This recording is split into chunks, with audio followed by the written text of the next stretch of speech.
Hello, everyone. Welcome to the Women's Eye podcast. I'm Stacey Gualandi. Thanks so much for tuning in. Now, on the Women's Eye, we like to shine a light on fascinating females doing extraordinary things, making a difference, and sharing how you can do it too. Well, that is just what journalist Brooke Kroeger did with her latest book, Undaunted: How Women Changed American Journalism. Now, Brooke is a professor emerita at NYU, former UN correspondent for Newsday, division chief for UPI, the list goes on, and also author 6 times over. Now, with her extensive experience, there was literally no one better suited, quite frankly, to write this invaluable compendium of stories about almost 200 years of female journalists. We'll talk about who they are, how they thrived, survived, and broke barriers, and what cautionary tales they can teach us. As a female and a journalist, I am thrilled to welcome you, Brooke Kroeger. Hello. Hi, and thank you so much for having me, Stacey. Oh, this is great. Now, but of course, after reading your book, I am a slacker. I mean, these women are tough acts to follow, I must say. They are. They are. Well, now, we literally could do a podcast on each of the women that you profiled in your book. And we've actually tried to do a few. We've had Clarissa Ward, we've had Lynn Sher on our podcast, Cokie Roberts. So wow. I understand why this was such an important book to do. And what I wanted to find out is why you think it was important, though, and also why do you think it was so important now for this book to come out? Those are great questions, and the answer is going to disappoint you. Okay.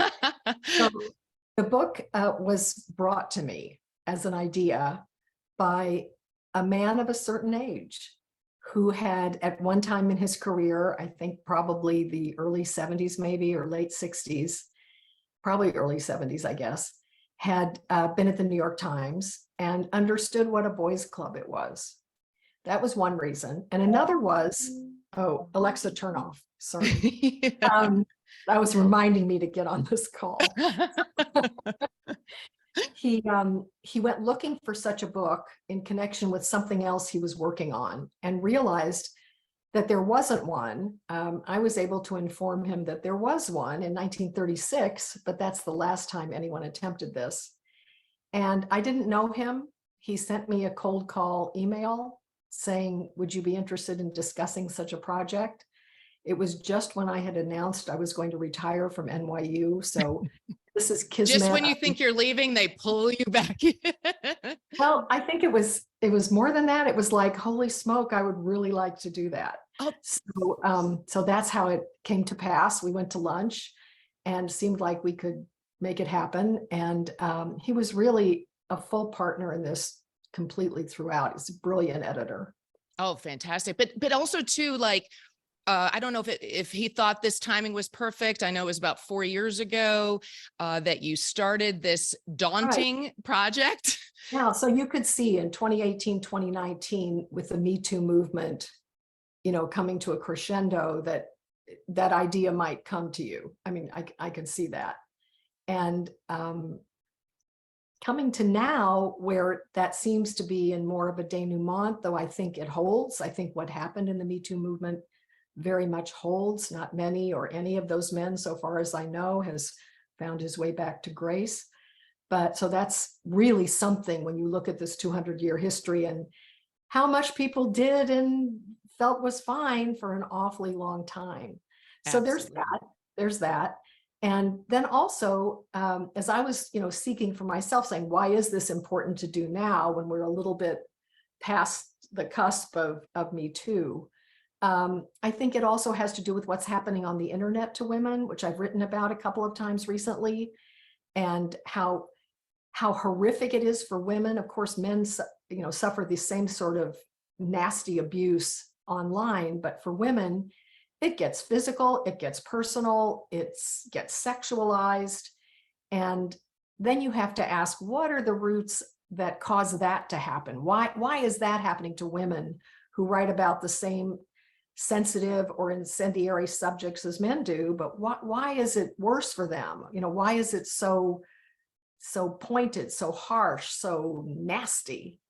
And, as one of the people I interviewed pointed out, for men, it might be you're an idiot, you're a hack, but for women is I'm coming after your children to rape them. I mean, it's a really different tenor of discussion, of response. And I understand where that's coming from because of the way women have been seen and understood and misrepresented and misunderstood for a long time in journalism. Absolutely. And that's what you said too, just from your own experience, 5 decades ish, that you have seen it all. And it's like, I want to read your book about you because of what you have experienced and the influence that you have had. I do want to talk about that whole issue of women being attacked, but also just the barriers that even now women are doing so well in journalism, but yet the attacks are even worse. But I'm curious why you yourself wanted to be a journalist.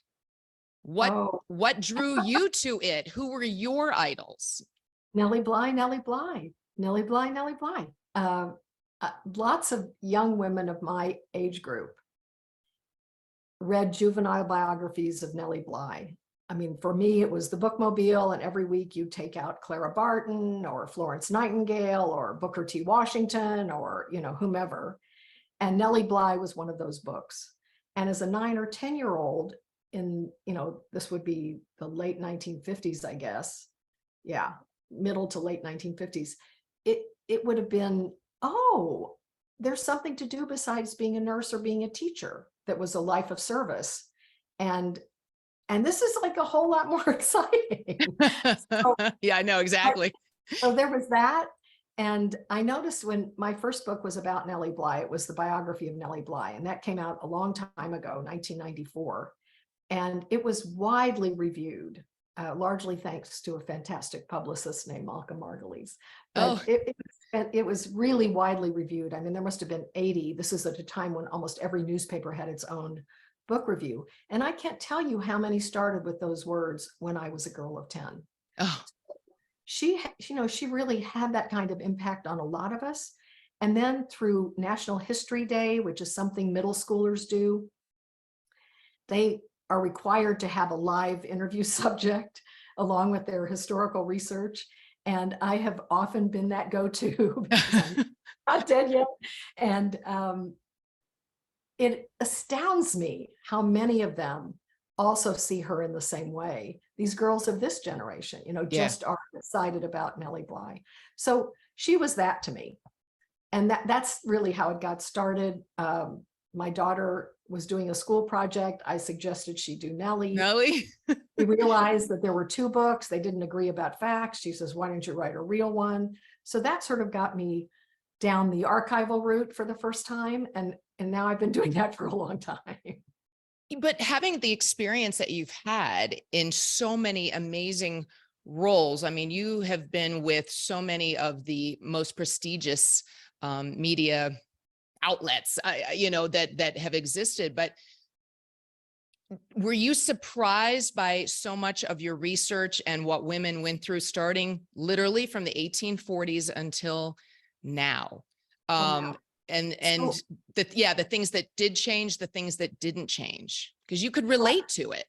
Sure. I think that, I could certainly relate from the late 1960s on.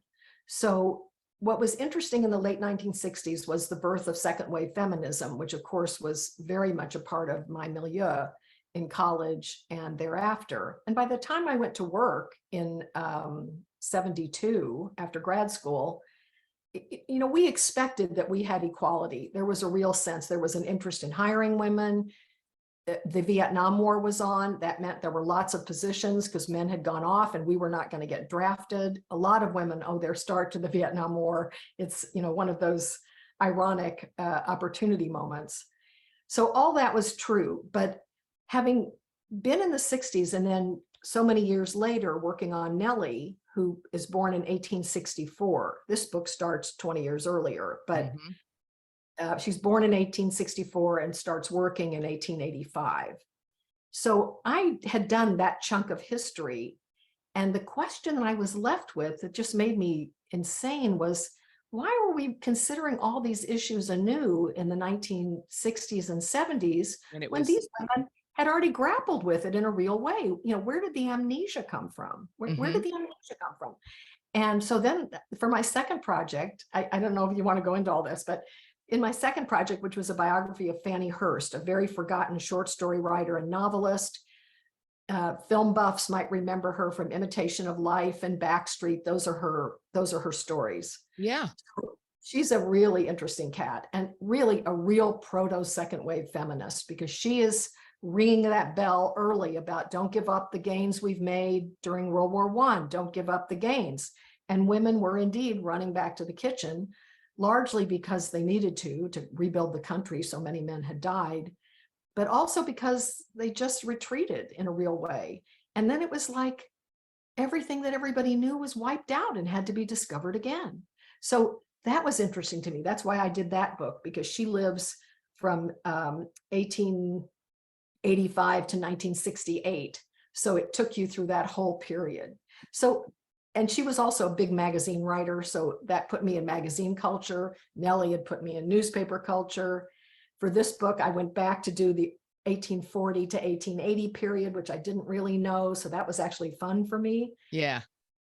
The rest of it, as you know, I pretty much lived, and then even knew people to draw on. So many of the interviewees I either knew or was familiar with as people I would have liked to have known and got to know a little bit.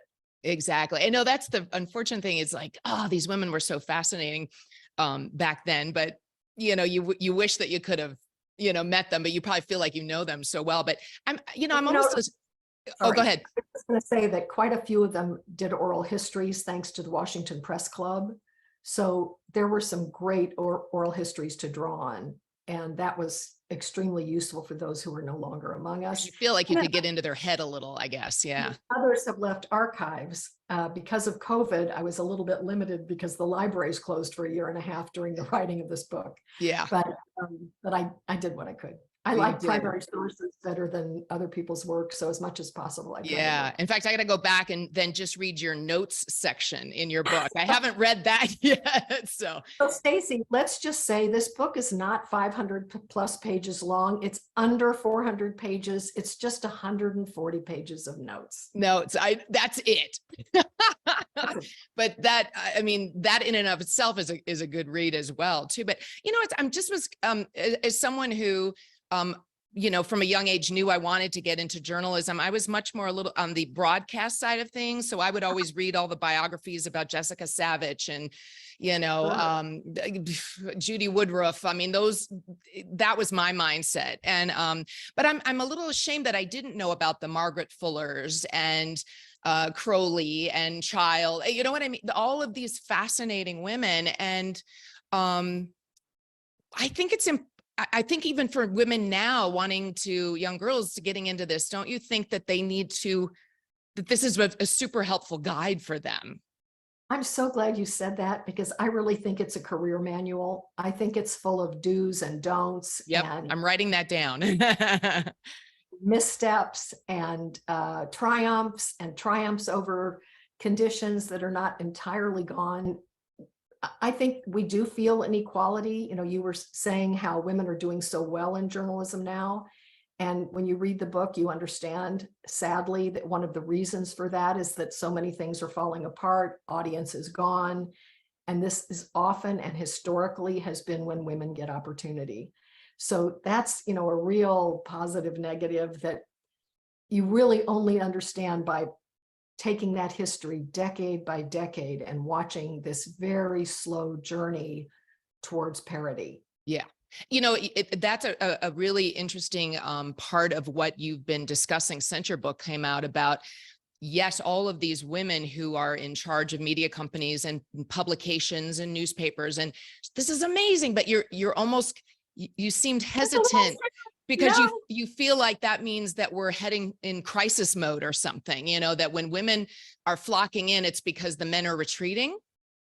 Well, not so much that the men are retreating, but we are in crisis mode. We know that. I mean, the entire media industry is in crisis mode. So, and that's been true for I don't know how many years now.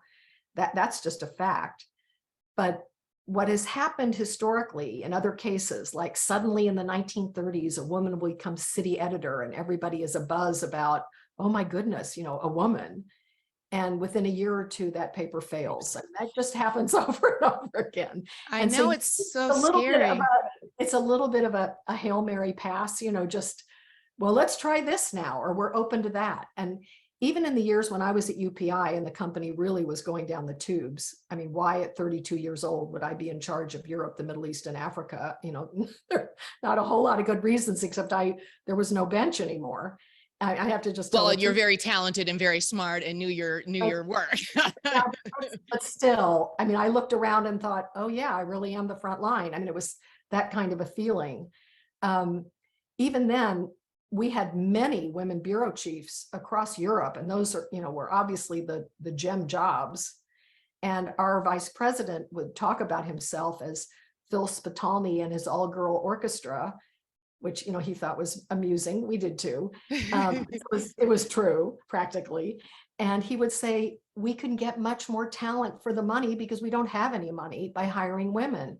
And I think that's why I stayed 11 years. I kept getting promoted. It was, I was not going to have that opportunity anywhere else between 1972 and 1984. I was just not. So, or maybe I would have. I mean, I did when I moved to Newsday, but it was an amazing opportunity and experience, and not so available to women at that level. I mean, yes, women were flocking into the field, but not in upper management. So Yeah. that was fun. It was, I know, but it's, I hate that is the notion that, so does that mean that all of these resources and newspapers and magazines, like they're all going to go by the wayside someday, and that it's just one company's going to own it? Yeah, it's hard to contemplate. I don't have a crystal ball, but the history's scary. That's all I would say. The history doesn't bode fabulously in terms of lots of women in charge of everything. I mean, someone's pointed out that every major media company has a woman either as editor, chief executive, or publisher, or like that's where we are now. So I see that and I think about all this work and I go, oh dear, this is like a little scary. So maybe maybe it's a new day, who knows? Yeah, that's what crossing here. Because that's the thing too. I mean, the state of journalism now, it's very a little scary, I guess. And that's why I wanted to start off this by saying, have we come a long way, baby? Because you do go back 180 years, but have we come a long way? I think there is, close to, if not actual impartiality now in terms of choosing people. There's a lot of emphasis on diversity of all kinds, which is extremely important, and a huge failing of the media over the last centuries. I mean, the exclusion hurts. And there are many examples in the book where you can see how the driving in of new voices creates positive change. And there are lots of little examples, but they're not so little. There's Charlene Hunter Galt, who gets the Times to stop using the word Negro and use Black instead. That's huge. Or even Anna Quindlen during a campaign, getting the editors to realize that we don't need to talk about Geraldine Ferraro's suits. We don't need to talk about her clothes, things like that. And a lot of those came from women. And then of course, the flip side of that is that women perpetuated a lot of this. Like when you've looked at studies of the use of treacly descriptors, you'd find that as many of the editors allowing that through, or the writers doing it, were women as well as men. It was the conditioning was so strong, that, a great literary editor was willing to have herself called, the pug-nosed poetess. I mean, it was just things like that, and like that was kind of accepted, maybe even at some level a little bit appreciated. It took us a long time to realize. It's like we were trying to appease men or something too. It's sort of to. How those things hurt. in order to justify where we were in our place at that time. But somebody, when you mentioned that, Stacey, just finding place, just the ability to find place. I mean, which wasn't easy because men had the idea for a long time, as the book shows, that women didn't have the intellectual capacity. It wasn't even a question of training. It was that they were limited. And besides being limited by their clothing, which you couldn't slide down a banister in, by having to have escorts during the Victorian era. I mean, with those wearing their corsets. Yeah. It's funny you mentioned that. And for some reason, I was really intrigued by Jenny Jane, right? Oh, Jenny June. Yeah, because on one hand, she seemed to have predicted way back in 1875, where we are now, that there is an influx of women, which is wonderful. But she was kind of, as this gossip columnist, women's columnist, that she was someone who was sort of putting women back in their place at the same time. You are so right. During that period, there are 3 women who really were spokesmen for the industry because they were high earners. They were very respected. Jenny June, whose name was Crawley, had founded the women's clubs. I mean, they had a real role. And then you'd see them stepping up and saying, women can do this, women can do that. And then, but they can never report from the morgue, and they can never report the military, and they can never, they would shoot them. I call it the self-sabotage that there was really a lot of. And with Jenny June and the women's clubs, I mean, this is really, my nonsense, but I hold to it, that she complains twice, 17 years apart, about the lack of training. And the clubs exist. So why aren't the clubs creating a parallel structure for women to train? Why not hire some retired reporters and have them come in and do that kind of training? If the women can't be in the apprentice system because the newspapers wouldn't allow it, and osmosis was inadequate for training, why not create your own thing rather than just complaining about it? I mean, those things angered me.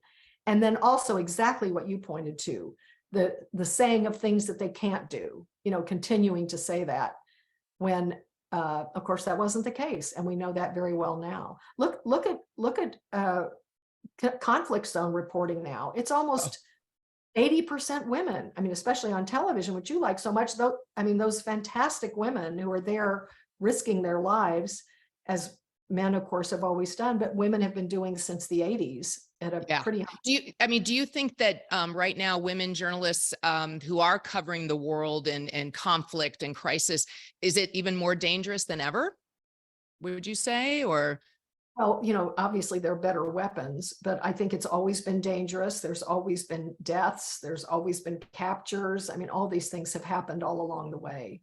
Yeah. All along the way. And illness too, just illness. Because we've also interviewed so many war photojournalists too, and they're in the line of fire, but there's something innate in them that they want to be there, in the center of it. It's like an obligation or something, too. But absolutely. Now, how many women roughly? I was trying to look to see if I could count, but as far as women that you wrote about, but of all the women, is there one who you felt was the most undaunted, or I guess it was good to be named Ida as well. Any Idas did really well in journalism back in the day. Idas did well. I don't have a special favorite, and I'm always a little wary of talking about the individuals. Of course, the whole book is full of stories. It's all about stories. But none of these people was picked because they're famous, or because, there was never that intention to create a new canon and say, these are the women that matter. In the introduction, I really try to make a point of the fact that this is just representative. And the approach to the book was decade by decade. So I would look at 2 terms, women journalism, apply it through about 30 databases to each decade for consistency. And also 12 questions too that you wanted to. Mm-hmm. And whose name came up? Who has a story here that people are talking about? If there's a list of the 30 most or the 10 most, or 5 people who can, are they on that list? that kind of thing where you'd say, oh my gosh, someone's really come to the fore. I think of someone like Dorothy Thompson, who's so forgotten now, who Yes. was Like, I didn't know. I feel horrible. it girl of the 1930s, she and Anne O'Hare McCormick. I mean, they are just phenomenal. I mean, not only in terms of their ability and what they did, but in terms of the response to them. I mean, people would have them on a list of the most admired alongside Eleanor Roosevelt. I mean, they were like that. So I would look for those markers, someone who captured the imagination of the times, and others, stories I knew of more anonymous women who I knew had great stories. And they were probably wire service reporters, people in the infantry who never had that kind of renown. They were just never going to have it. They were much more anonymous and often writing without bylines and as much as anything else. So, but some of those stories I knew or had access to, so I definitely gave those place as well. But the point was to let just the stories, almost absent of who they're about, talk to what was happening to women in every given period. I think it's a huge misconception about the book, because I see in some of the reviews but what about so-and-so? But what about so-and-so? And I'm thinking, well, what about them? They're represented in the stories of others that are being told, because maybe the story I had just had more resonance or seemed sharper to the point I wanted to make. Oh, I see. People are saying, what about so-and-so that wasn't in the book or something? Yeah, people they're missing. Yeah, I mean, that happens over and over again. I'm thinking, read the introduction again. I know. That's the easiest part. Read the preface. But that's kind of interesting, because I find that maybe if they're asking about somebody who's been left out, it's probably because maybe they're really already well known or something. What's great is that these women were so instrumental in their times, that they should be known. That's how I kind of looked at it. And for sure, I did some name checking. There's places where if I could find a way to get someone's name in by something they wrote, or like Cokie Roberts is running a panel and you really see her personality. Yeah. That's the way she's in the book. And it was a way to include markers that people would also look for. But you get hit for that too many names. So you can't. No, win. I loved it. I just felt like I felt like I love history, and I felt like I needed this knowledge. I didn't realize I needed this knowledge. But the other thing that you pointed out, I'm hoping that that aunts will give them to their aspiring journalist nieces, and yes, every journalist will feel, man or woman, will feel that they ought to have it on their shelf.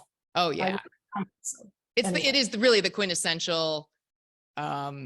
It's the quintessential compilation of all of this. Personally, that's what I think.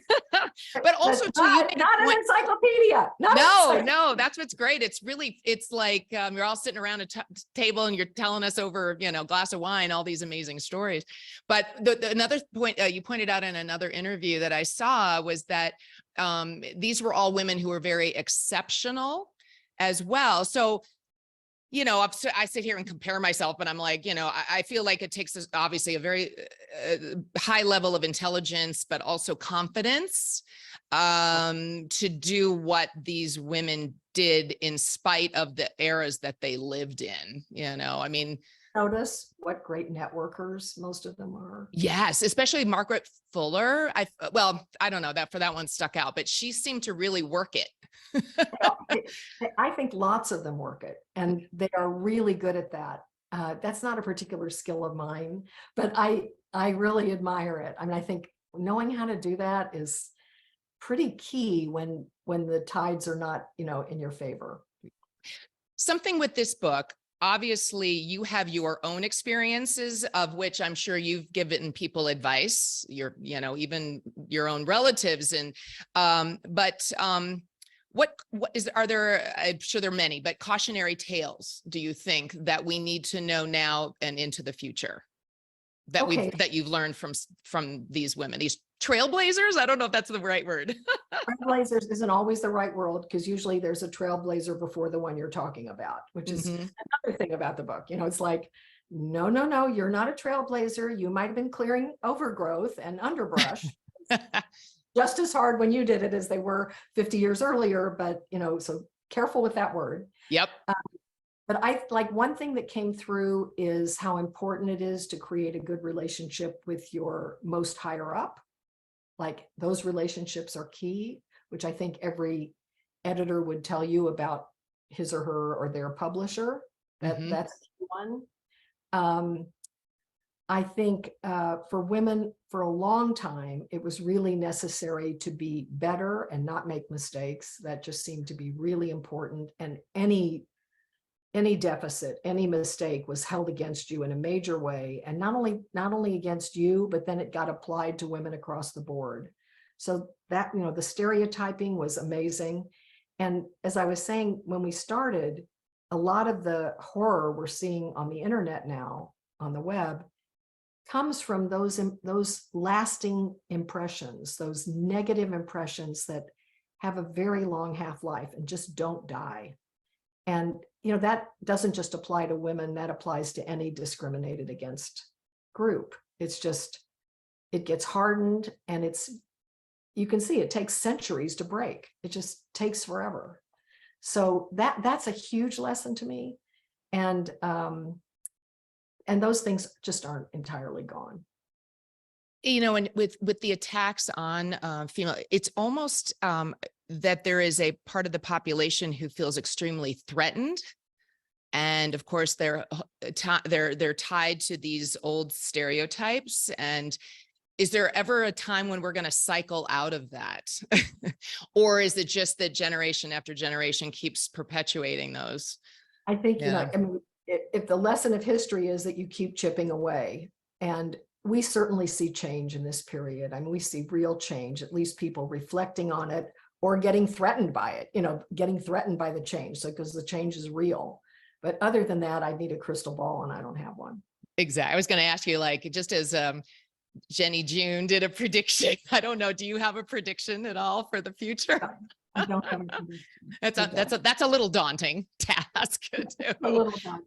Yeah, and even with women doing so well in leadership roles, but not necessarily even just running companies, but also just being the top of their field. Do you think that journalism will always be dominated by men, even though women are 55% of women are undergrads, and the trend seems to keep going that way? So the schools have been like this for a really long time. And that has not necessarily filtered into the best bastions in the mainstream field, but more all the time.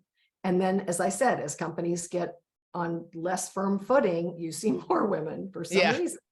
And there's a theory about that, when the alpha males are not seeking a job anymore, there's more opportunity for women and then for other discriminated against groups down the line. So that's a sociological theory that is pretty strong, if you ask me.